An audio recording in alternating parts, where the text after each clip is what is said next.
ഇന്ന് കുറച്ച് ആലപ്പുഴ വിശേഷങ്ങളായാലോ? വെളുപ്പിന് 7:30 ഇറങ്ങിയ ഞാനാ 9:30 എത്തിയപ്പോ. അങ്ങനെ നമ്മൾ മായിത്തറ എത്തി ഗായ്സ്. ഇനി ഇവിടുന്ന് നടന്നു പോകണമെങ്കിൽ ഗൂഗിൾ മാപ്പ് ഇട്ട് നോക്കി നോക്കി പോകണം. അപ്പോൾ ഞാൻ സ്ഥലം എത്തിയിട്ട് we will see and meet again. Again it's a ഗ്രാമീണ വഴി, മനോഹരമായ വഴികൾ. അങ്ങനെ നമ്മൾ അതിൻ്റെ വാതിലെത്തി ഗായ്സ്. ചെറുതായിട്ട് നമുക്ക് വഴിയൊന്ന് തെറ്റി ഗായ്സ്. സ്വാഭാവികം, നമ്മളറിയാത്തൊരു സ്ഥലത്ത് വരുമ്പോൾ ഇങ്ങനെയൊക്കെയുള്ള കാര്യങ്ങൾ സാധാരണമാണ്. ഓക്കെ, എത്തിയിരിക്കുന്നു എന്ന് വിചാരിക്കുന്നു. ആ വിചാരം ശരിയായിരുന്നു. ശരിയായ സ്ഥലത്ത് തന്നെ എത്തി. അങ്ങനെ വർക്കുമായിട്ട് റിലേറ്റ് ചെയ്ത കാര്യങ്ങളൊക്കെ കഴിഞ്ഞ് പോകുന്ന വഴിയുള്ള മനോഹരമായ കാഴ്ചകളാണ് ഇപ്പോൾ നിങ്ങൾ കണ്ടുകൊണ്ടിരിക്കുന്നത്. എൻ്റെ ഓർമ്മ ശരിയാണെങ്കിൽ ഇതൊരു കനാലാണേ.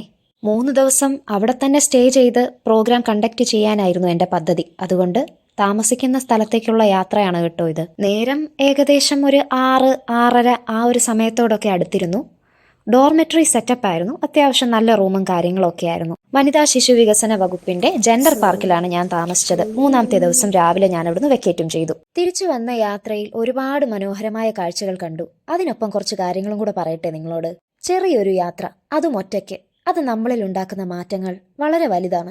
ഒറ്റയ്ക്ക് യാത്ര ചെയ്ത് ശീലിച്ചവരും അങ്ങനെ പോയി അതിന്റെ മനോഹാരിത ആസ്വദിച്ചവരും ആഗ്രഹമുണ്ടായിട്ടും പോകാൻ പറ്റാത്തവരും ഉണ്ടാകും. പ്രത്യേകിച്ച് ദൂരയാത്രകൾ നമുക്ക് സമ്മാനിക്കുന്ന കുറച്ചധികം കാര്യങ്ങളുണ്ട്.